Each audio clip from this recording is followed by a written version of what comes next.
They all thought it is over until Yomi Fabi surfaced with another update. Hey. New month, new updates, my people.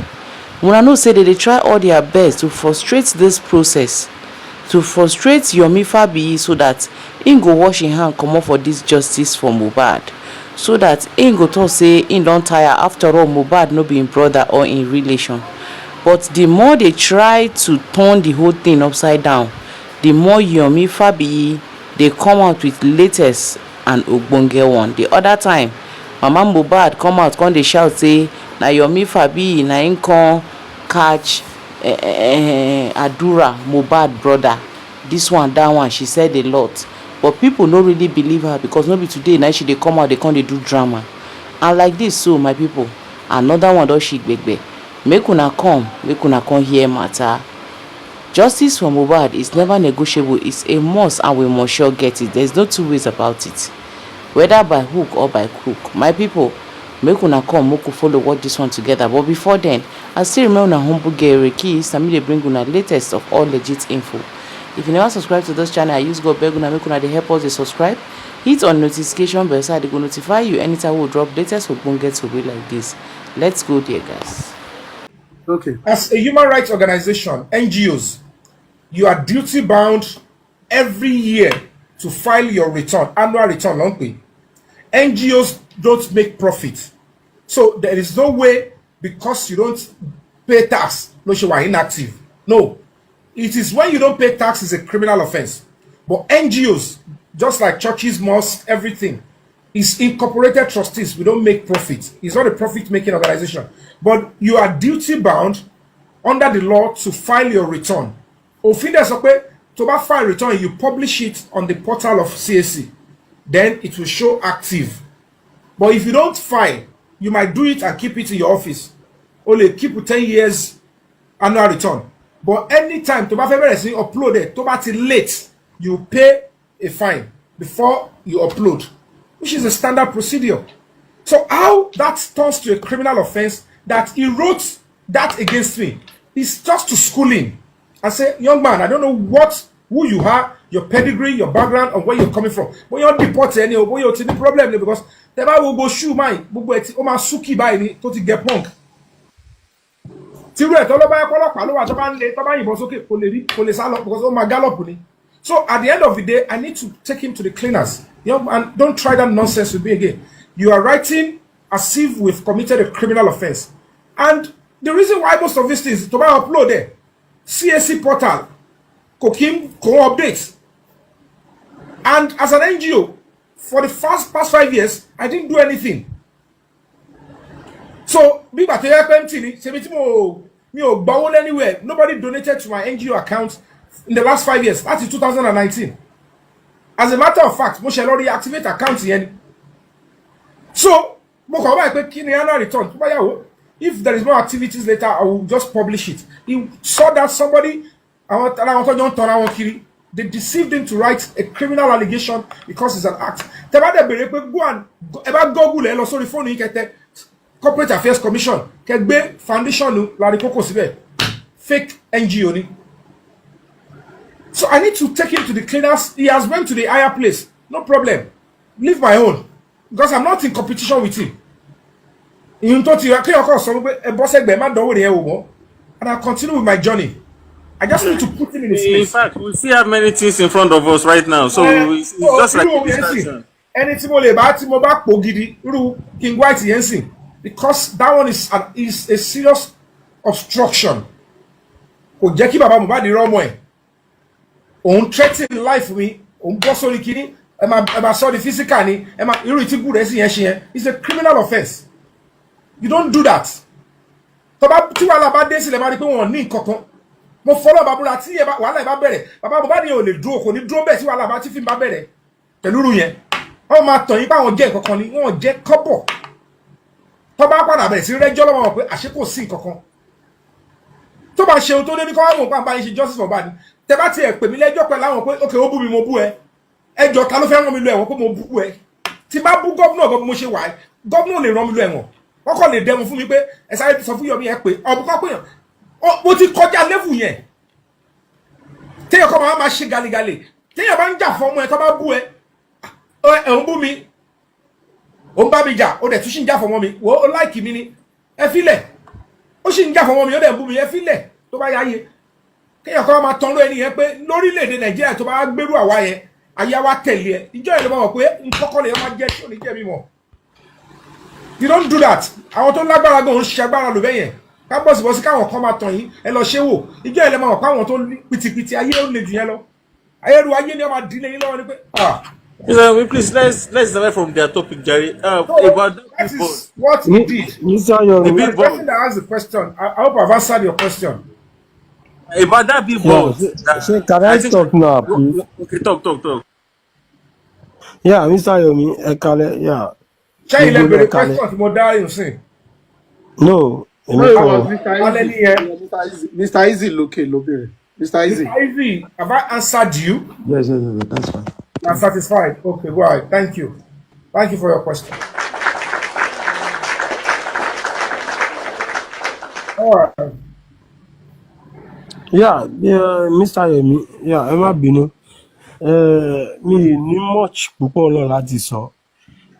Well, anyway, mo kàn fẹ́ béèrè nǹkan kan ní ọwọ́ yín ni, like ìgbà tí ẹ lọ sí ilé Mohbad yẹn gangan, yàrá ẹ̀ gangan, ṣé mọ̀ pé gbogbo àwọn CCTV kìíní wáyà ẹ̀ wọ́n ti uproot ẹ̀, ṣé ẹ rí traces pé bí a CCTV náà wà nù yàrá títí ẹ̀ gangan?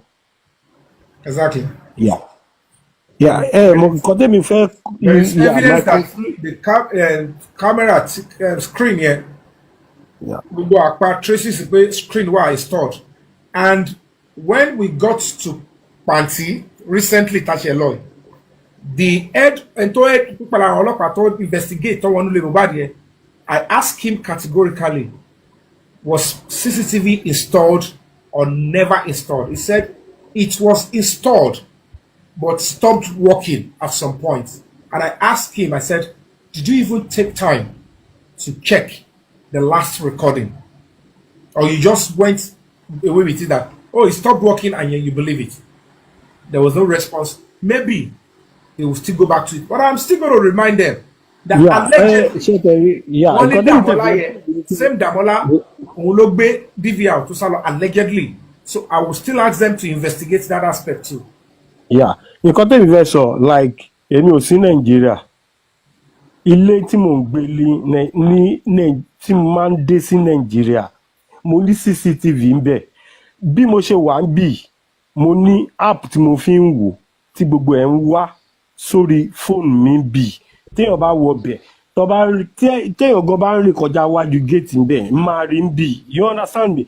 But nǹkan tẹ́mi ń try láti prove ni pé ṣe rí 3-second video yẹn, ìṣẹ̀lẹ̀ tó ṣẹlẹ̀ nínú ilé yẹn, orí fóònù Mohbad gangan ni tẹ́ bá wo fídíò yẹn dáadáa, kò ń ṣe fídíò tó rìkọ́dì lórí fóònù, is a CCTV video ni. You mean in 3 seconds? Yes, full ẹ̀ wà. You understand? You don't get it twisted. That phone. Fóònù Mohbad lónìí. Yes, fóònù Mohbad ni. Tẹ́ bá rántí fóònù yẹn lọ sọ pé Wunmi padà lọ jí ló lọ gbà lọ́wọ́ ìyá Mohbad. Yes, so kọ́má lè dá, fortunately àwọn àdúrà wọ́n lè ti transfer, wọ́n lè ti extract àwọn nǹkan kan bẹ̀ ṣó ti yẹn. So èyí táwọn ti extract nínú fóònù yẹn ó lè jẹ́ òun lọ́jù jáde yẹn lọ́lọ́ kọ́ọ̀tì yẹn. But èmi sọ fún yín pé tó bá pẹ́ CCTV ó ṣiṣẹ́ nínú bẹ̀ yẹn, CCTV yẹn òun ni fídíò yẹn confam ni mo sọ fún yín. Confam ni. Ṣé ẹ jẹ́ kí n sọ fún yín, èèyàn kan lè má jà nínú ilé ọ̀ bóyá àmọ́sò it might be external forces ló wá bẹ̀ yẹn. Zomo, ó lè jẹ́ Zomo ló wá parí iṣẹ́ or whatsoever. Ṣó ti irú nǹkan bẹ́ẹ̀ kò lè ṣẹlẹ̀ as àwọn aláyé tó máa wá ń parí iṣẹ́ nínú ilé. Wọ́n máa upload everybody pé if you talk anything, wọ́n á dẹ̀ ṣe iṣẹ́ tó fẹ́ wá ṣe. You understand? But ṣé ẹ wá believe pé ẹnìkan lè máa record in that nínú crisis tó ń ṣẹlẹ̀ nínú ilé yẹn at that time kò sẹ́ni tó lè record CCTV yẹn nìkan ló lè gbé gbogbo nǹkan tó ṣẹlẹ̀ nínú ilé yẹn because kò sẹ́ni tó máa láyà tó máa sọ pé òun fẹ́ record kò possible so fóònù Mohbad yẹn gangan ni. One of the reasons why they actually stopped Zone 2 from investigating is because they realized immediately that Zone 2 at this point, Wunmi Adura àti Damola yẹn tó ti pé bàbá Mohbad tí ọ̀rọ̀ tí bàbá Mohbad ti sọ pé on the 11th ni Mohbad kú ìyá dẹ̀ ti gbọ́ gbogbo nǹkan tí ọ̀gá ọlọ́pàá yẹn ó sì pé nǹkan báyìí ló máa ṣe nǹkan báyìí ló máa lọ ṣe that she had it and said now I am seeing the real police officers that want to investigate what actually killed Mohbad tí n bá parọ́ mọ́ ìyá yẹn kí ìyá dúpẹ́ mi lọ́rùn wọ́n ní gbọ́ táwọn rí tán ṣe làwọn ṣe rí ọlọ́pàá fẹ́ wá ikú tó pa Mohbad and she begged me she was sober begged me even begged Leo ẹni tó ṣe gbogbo fídíò yàrá fámìlì ni o nígbà tó rí pé fíìmù gidi rèé o àwọn ọlọ́pàá ta rò bóyá wọ́n ti gbẹ̀bọ̀dè àṣé àìrìnjìnà lára abúkí ọ̀kẹ́rẹ́. So these police officers are willing to get the truth out. So who is making us believe that we have settled all the Nigerian police? I can tell you all for free. Mo fi Ọlọ́run bá búra, IG, the Inspector General of Police, kò mọ ọkàn pa nǹkan tó ṣẹlẹ̀. Wọ́n máa ṣe débi pé wọn ò ní fẹ́ ká dé level yẹn. Tó bá dẹ̀ ti push àwa. Ṣebẹ́ṣẹ́ àti rí pé lẹ́gẹ̀ òun lọ̀rẹ́ Ṣèyí Tinubu. Lẹ́gẹ̀ na my person. Àwa náà ti wà pẹ̀lú Ṣèyí Tinubu. Bá a ṣe ní déwájú IG ẹ̀jẹ̀ àjọ máa wò bọ̀. Bá a ṣe ní déwájú ẹ̀jẹ̀ máa wò bọ̀. At the end of the day, the truth will be established. Èèyàn tó ń lò nu ọlọ́pàá, the intelligent community wọ́n ti já mọ̀. Gbogbo àwọn tó wà involved, àwọn activists tó wà involved, gbogbo ẹ̀ láti mọ̀. They are watching them, they are observing them. Every step they are taking is being observed. Lawyer tó wà involved, everybody. So ẹ fọkàn balẹ̀, ẹ fi ọkàn balẹ̀. It is when we see the public come together in unison. Ẹ má jẹ́ gbogbo àwọn onídọ̀tí àwọn onípátákópa yẹn, ẹ má jẹ́ kọ́ ní bí ìgbà tó pa ara wa ni wọ́n. Ẹjọ́ máa ṣe wòlímọ̀ wọn fún àwọn entertainer wọn lórí TikTok. Ayé ò rí wọn tà. Ẹ jẹ́ káwa máa ṣe normal thing. Táwa bá ti ṣe normal thing lọ, ẹ rí pé wọ́n máa dá wa lóhùn. Especially when things that we are clinging on are coming from a natural source. Kò ṣe pé àwọn aláṣẹ orchestrated. Kò ṣe pé ọlọ́pàá ló bá wa lọ wá. It came natural. They will look at it. How do we change your family? How do we say no 3 seconds exist again? How many things would they say doesn't exist? So even when they look at how do we corner this Yomi? How do we corner the public? Because honest people like you are behind and we are doing it together. And we are only acting on behalf of the public. I am working for the public. So the public should not betray me because I would never betray the public. And the public will still be listened to eventually. Tiro abashi wa waju. Lẹ́yìn ikú sáré, wọ́n lè rí mi pa.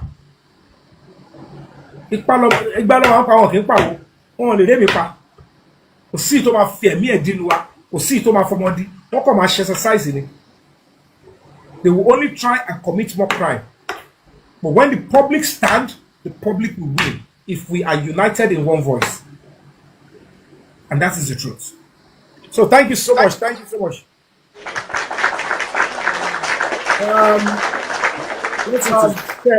Seth, Global Boy. Seth, Global Boy. Unmute your mic so that we have 20 more minutes before we go. Seth. Or is it Abayomi? Is it Hello. Abayomi? Mr. Abayomi, okay. Go ahead. Yes, Abayomi. Thank you very much, Mr. Yomi Fabi. In fact, I am seeing personally another part of you apart from acting. which I really appreciate. And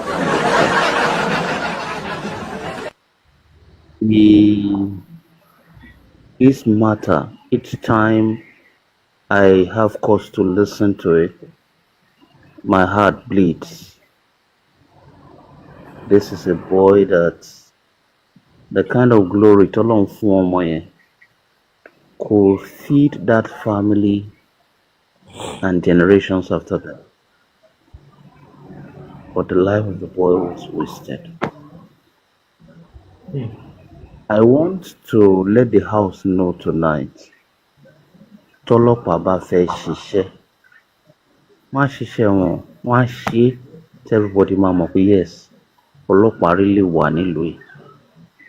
We all love Nigeria, our country, but unfortunately, some people in power, they are making us to lose interest. At a point, I heard that his wife was invited. She didn't turn up. Tọ́lọ́pàá bá fẹ́ don't invite the tí ò wá, don't fẹ́ ṣe the right thing. They will do their job. But right now, kò sẹ́ni tọ́lọ́pàá pè tí ò bá yọjú wọ́n track ẹ̀. But we didn't hear about that, which shows that some things are happening at a particular realm. Some other people are involved beyond what we are seeing currently. But Yorùbá máa ń pòwe pé tírọ́ bá lọ fógún ọdún, ọjọ́ kan ló máa bá. And I want to also commend you, despite all that, the criticism, the bullying, let me use that word, that when you started, nobody could believe that you are the one putting the light in the path where others will know that any Iloyeka Tele to get this justice for this guy. I just want to ask, is Adura and the other guys still in custody? No, they are Because I'm afraid they are free, okay? Anything could happen to them if they survive. All right. So I just pray for you. For you, I know that God will protect you. This cause, you will fight it successfully. Because I remember when you were handling Baba Ijesha's matter, some people felt you were shouting. But at the end of the day, you got the result. That gives me personal confidence that you know what you want to achieve and you will achieve it despite the situation in our country. Yes. Many people in office today believe that they are so powerful, forgetting that power is so transcendent. Very transcendent. And that one day they will also be out of that. Somebody else will be there. I pray that the honor you deserve, God will give it to you. Amen. The little support every one of us can do to ensure that this comes to a testimony at the end of the day. All of us will do it little by little. Thank you very much for the cause that you have chosen. Thank you. That's a wonderful submission from Mr. Abayomi. Bless you so much. All right, can we have you, Seth? Can you unmute your mic now? Yes, good evening, Mr. Yomi. Good evening, well done. Yeah, kudos to you for a great job, wonderful job. I don't know, somehow you're more investigative in person. So thank you, God bless you. Yeah, let me just say this quickly. Before I proceed, there was a scenario I remember while we were growing up. In the streets were mommy or me, woman taja, only very big store, woman buy a lot of cash, woman kuwalele ọmọ ema baka afishishe. Ó wà ní area sister wọn kan tó ń gbé lọ́dọ̀ wọn. Ó wá lọ jí owó nínú owó woman yẹn. Ó kó about 70,000 nínú owó yẹn. Ó ti máa ń ṣe tipẹ́ ìyá yẹn ò kì í mọ̀ gbàtẹ́gbọ́n wọn ń ka owó. Ẹ̀gbọ́n wa kan wá àmọ́ ìpè ní Mr. Lekan. Mr. Lekan wá rí pé àǹtí wọn ti kó owó lálẹ́ ọjọ́ yẹn. Mr. Lekan náà wá lọ bẹ̀, ó wá yọ 11,000 nínú owó yẹn. Luckily or unlucky for him that night, wọ́n ṣàkà wọ́n pé wọ́n jí owó nínú owó tó ń kó bọ̀ wálé. Ìyá yẹn wá investigate. Máa nǹkan wá ní pé òun bá ṣe nǹkan kan nípa ẹni tó bá jí owó yẹn nílé tó bá dárúkọ pé kí nìyẹn máa yí sọ́dọ̀ ẹ̀. Unfortunately, orúkọ Mr. Lekan náà kọ́kọ́ dá nígbà tó ń ṣe kíní yẹn wá yí sọ́dọ̀ ẹ̀ ó mú kóun ló ṣe kíni ló gbowó. Mr. Lekan ṣáà wá yarí pé àìrọ́ o lóòótọ́ òun gbowó but òun kọ́ lòun gbowó kan ṣe kíní yẹn for everybody. Wọ́n nígbà tó ti ṣe fóun dẹ̀ ló gbowó kò nídìí kan ṣe for everybody mọ́. Ọwọ́ àìṣẹ̀ wá ṣe fún everybody after the long run kó tó wá discover pé àǹtí yẹn ló ti ń jí owó yẹn, and that's similar to this case. A lot of things is unfolding. How I wish like you are in the right position to make decisions. You know where you are going. It's very, very obvious. You know the truth. But at least you just have to let the course of the law take its course. And in this case of Mohbad, I am telling you the gospel truth. Nigerian police are one of the most respected, most hardworking when it comes to investigations. Nigerian police are very, very good. Forget whatever is saying. In situations that Nigerian police are not doing their job, they are compromised. They are well respected everywhere in the world. All the countries I've been to, everywhere I've seen things, I've seen people talk about when it comes to investigation. But to buttress your point, the reason why I am getting these attacks lately, the honest truth, all of you should know, is that they thought that by the time they diverted the case to party, that they will be able to hoodwink and brainwash the police officers in Panti, and that case will end there, because where they wanted it to hang is, Mr. Yomi, with your petition with us and the one you wrote to Panti, is about this 30 seconds video. They want to defraud you. The case is in Magistrate Court, Oba. Mr. I'm not too far. Hold on. The reason when they now realize that I was able to convince the police, in spite of the fact that they sponsored lawyers to come, they now saw me as enemy number one. That now that the Panti police have said at this stage, we will have to investigate the following set of people. And it includes that Zomo. That is where you are seeing that direct attacks. And they told the Adura, supply us the contact of Wunmi and Zomo. That you guys go now. On Friday, we'll tell you when everybody will have to report here, but we'll have to do our investigation. So now, it is most likely they are doing whatever they are doing. And Panti police officers, they know they play. So it's like they are beginning to feel that those ones are now on top of the game, because the previous one, we don't need to touch on that one. This one, Tabere, Ejekomula Toribe, Adura, Damola, Wunmi, Zomo, now, as I'm saying, let me tell you how Nigerian system works politically.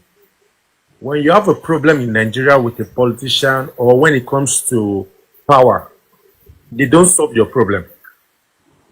They don't accept the fault of your problem. They will give you a bigger problem to make you forget their own problem.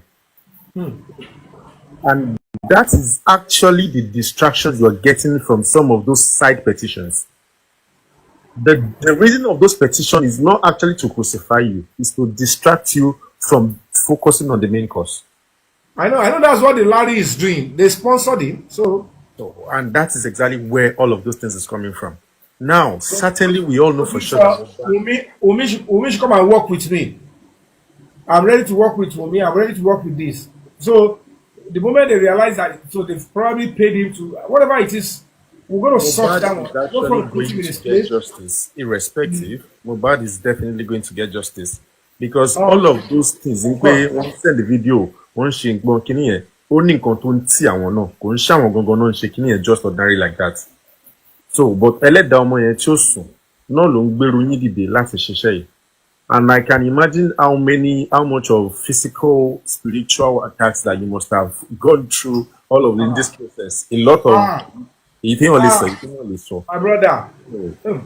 I just want to tell you that keep doing what you're doing.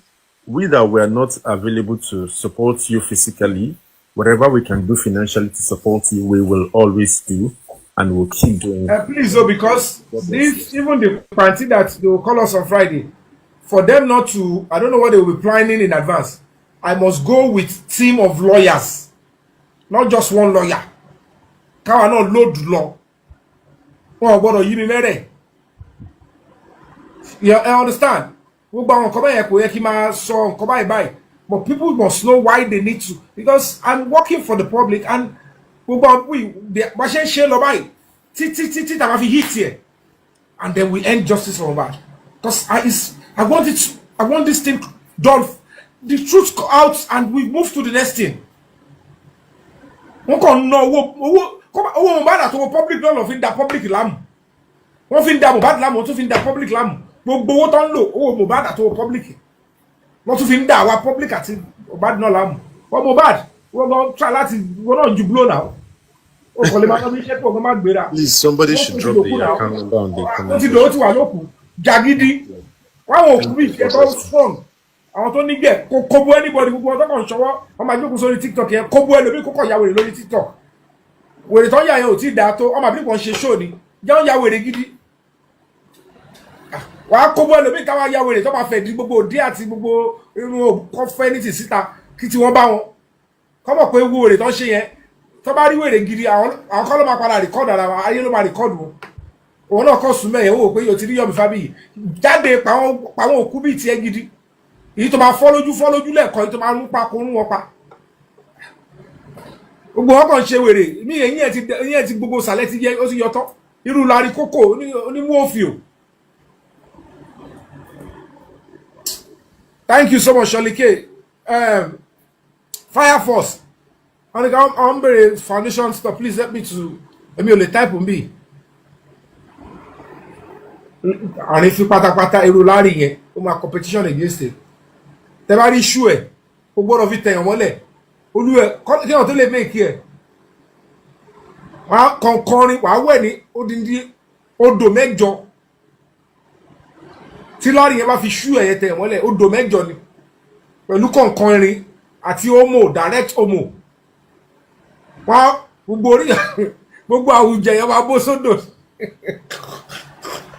Ó wá gbé irú wọ yìí tó láwọn kan ti dá change fún ẹ̀wọ̀n náà lọ ń bẹ competition against ìgbẹ́ ò lè wo àrífín ńlá.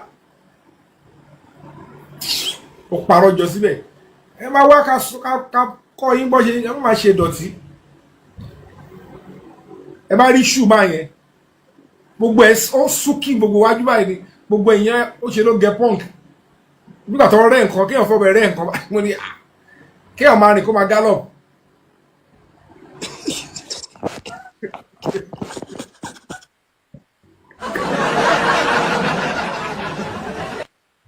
Ẹ ti mọ̀ pé tábà àtòfin o pẹ̀lú bí ló máa jẹ jù. Irú yẹn gbọ́dọ̀ ọrùn mi dẹ́ wá wà àbí kó so ẹni kó wọ́n fún físà lùbò míì. Obi kí a máa jẹ tábà ó máa fi tábà ó máa jẹ òfin o ó máa jẹ obì kó máa jẹ orógbó á yà sópa kọ̀nsúlà ni. We announced to give you a visa iṣó burúkú máa bọ́ ogun ayé tó tóyàn sí. Ọ̀rọ̀ rádaràda. So thank you so much those of you supporting, and Sholike, thank you for your mo sọ pé mo ti rí sàmú kan dúpẹ́ in advance ni ìyẹn ò kì í ṣe ṣùgbẹ̀ngbẹ̀ àgbákò ṣù ni àgbákò. No, Mr. Sholike is your 100% like you know. Mo fẹ́ dúpẹ́ lọ́wọ́ in advance ni but nígbà tí Yomi ti dúpẹ́ kò ní káwọn send the support. So for whoever is for the young man that mi ò bóyá ní ẹ fẹ́ ká dárúkọ wọn ni tó donate lẹ́ẹ̀kan yẹn. No, it's the Duke. He's well known. We know him very well. He's someone you know. It's the Duke. Oh, the Duke. You know him. Yeah. Duke. This for you. Thank you so much.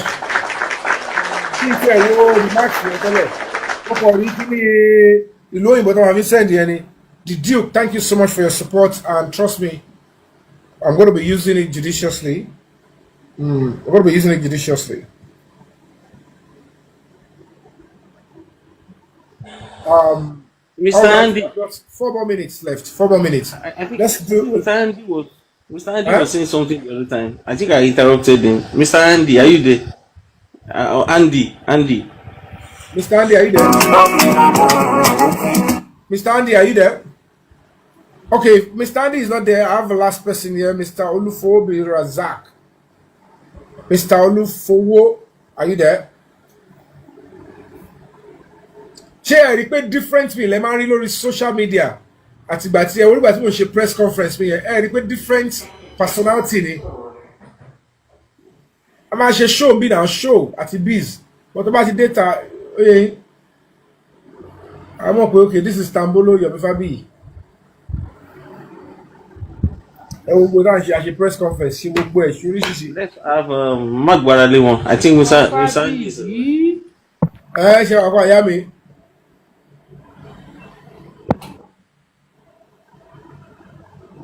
Mi Kí ló ṣe nẹ́tíwọ̀kì Magbarale o? mi ò ń ṣe ra rí o. Kí ló wí? Mo wà lẹ́nu iṣẹ́ ní nẹ́tíwọ̀kì. Oh, okay. Mo wà lẹ́nu iṣẹ́ ní nẹ́tíwọ̀kì underground tí mo wà ẹ ló ń ṣe mọ̀nàmọ́ná. Ọlọ́run á gba justice fún wa torí a máa fi kọ́ lọ́run lọ́rùn náà ni. Gbogbo jágbajàgba tó ń ṣe yóò dẹ̀ wá súnyàn báyìí. Ọlọ́run ṣàánú. Ẹjọ́ wọn kọ́. Mi ò mọ ẹ fẹ́ gba justice tó dẹ̀ di tẹ́lẹ̀ èbú lọ tó di tẹ́lẹ̀ pè lọ. Ọlọ́run aṣọ ọ̀gbìn wa. Àní fọmọdé àní fàyàdé. Àmín o. So guys, we're going to be having our protest tentatively. Ọlọ́run máa ṣe tabari the right support. We're going to be protesting, and we're going to be having our summit in June, Human Rights Summit and Symposium. So it is plainly a Human Rights Summit 2.0 and Symposium. See, because it's what we're going to do, whatever we're going to be discussing in between, any topic we're going to be discussing, any subject matter is our prerogative. So it is plainly now Human Rights Summit 2.0. Thank you so much, Benga Ekos. You said 10K cents. Okay, let me confirm that. God bless you for that. Yes, I can confirm that. Received. Thank you so much for your support and contribution. It shall be counted for you. And please, if you are in Nigeria, if you cannot be with us, you cannot send support. If you're going to be available physically, please join us. We're going to be having a 3 days protest. You know, it's sensitization protest. Since we have a confession, and some people are saying that the case is dead on arrival, that the police will not do anything. So we want to ask that you should please show up on that day, come and support us, and let's have a very lovely synergy to be able to push away and push out our plight, like justice should be served. If we make the right noise, the public and the government will be kept abreast, and the police, trust me, as we speak, the police officers in Panti, they are willing and ready to pursue this matter holistically and ensure that the truth is established, bearing in mind that we all have to still play our part, because if we look away, we are not going to be blaming anybody for whatever happens. So we are going to be there, and we're going to be up and doing, and we'll be with them and work with them all through the way, so that justice can be served. So please continue to stand by Break the Silence Foundation. Continue to do what is right online and offline. Continue to ensure that you stand by us, and you give us your moral, spiritual, every forms of support. Thank you so much for all you do. And as we round up, I'd like to sign out by saying a huge thank you to, of course, let me start with the comment section. Thank you so much, Temilade Adebisi. How are you doing? This is for you guys. Thank you all. How you do? The comment section. Thank you for keeping the comment section very lively, very informative, and supportive because it's quite important. And those on the FYP, is FYP are correct? Those of you that couldn't, show your face that you are listening to us, but you are listening in the, on the fence. I think it is time to always join you guys with the comment section. Thank you for all you do. Thank you for all you do.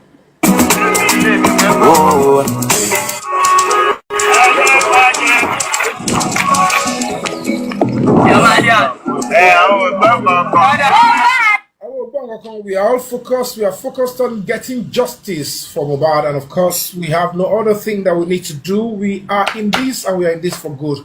We want to say thank you to the panelists, all of you that came to the panel session. This is for you. Thank you for all you do. This is for you. Waiting be this one like this.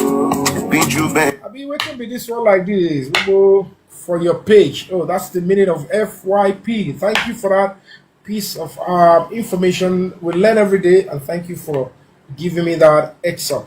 All right.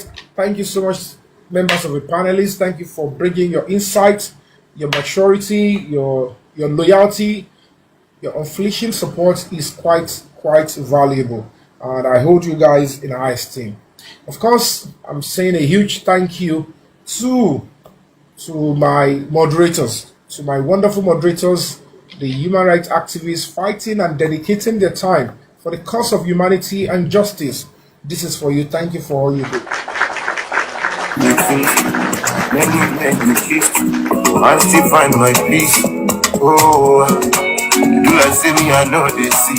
All right, I know they see, but only I live sorrow. I will continue to express myself in the confine of my rights and under the ambit of the law, because I believe in justice, I believe in the truth, I believe in democracy. I believe that no matter what, democracy, which of course preserve and protect human dignity, is one of the best ideas of governance, and that is why we all need to continue to key into that and stand firm by promoting, supporting the frontiers of human rights. Know your rights, Nigeria, because you cannot enforce the law if you don't know the law. And to this end, I'd like to also say thank you. I would have to say a huge thank you to my gifters, to my sponsors and donors, to those that donated to the foundation today. You guys are heroes, and trust me, it shall be counted for you. But to all my gifters, all my silent supporters, this is for you. Thank you. Like say I know the year, which kind person be this? Oh, waiting be this or like this? Been through many things, like I Genesis. He's been through many things and is still going through many things. You are all badrak with Kio Pada, spending over 200, 300, 500 days in the morgue without burial, because your body, your life, your history, everything about you want justice. If anything you are doing, knowingly and unknowingly, is trying to keep this young man in the morgue, know certainly that it is coming back like kinetic energy. It could come in a different form. You need to ask and speak to God to forgive you in advance, because some people, they are doing things affecting this young guy, but they don't know. But those of you that are doing it deliberately, and in real, when the roll is called up yonder, trust me, when that time karma is knocking, it's not going to do any stress. It's going to come straight to you, because you can't be that evil and terrible. And I would like to say thank you to all TikTok platform hosts and their supporters that are genuinely seeking justice for this young individual, young Nigerian. Trust me, we are appealing that we should continue to stand by what is right. You guys are giving me the job. I am standing firm with the public. I am standing and doing what you asked me to do, even beyond what you asked me to do. And I'm promising you, I will never compromise. The truth will be out very shortly. They know. Well, one way or the other,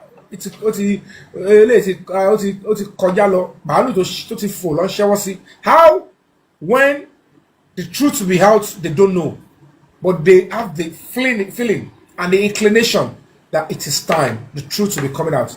And when we get victory, when we get justice from Mohbad, kò sí tó máa fọmọ dínú wa, kò sí tó máa fẹ́ ẹ̀mí ara ẹ̀ dínú wa. Àmọ́ àwọn tó bá láwọn fẹ́ ṣagídí, tọ́lọ́run fẹ́ ṣe kí ni àwọn fẹ́ sáré jọ lọ́n lọ a fi wọ́n lẹ̀ fọ́lọ́run ọba ara tó bá wọn pé kó fi wọ́n dá torí seeking justice is pure and holy, and what we are doing is under the ambit of the law. No person should tell you not to seek justice for the next person. Let's uplift and upgrade our duty of care. That is your civic social responsibility. To this end, I just want to say thank you for coming through, and please do not forget to sleep. And I'm back with last soon. I'm here. I'll continue to fight on until I breathe my last. And trust me, I love all of you from the depth of my heart. Thank you for standing firm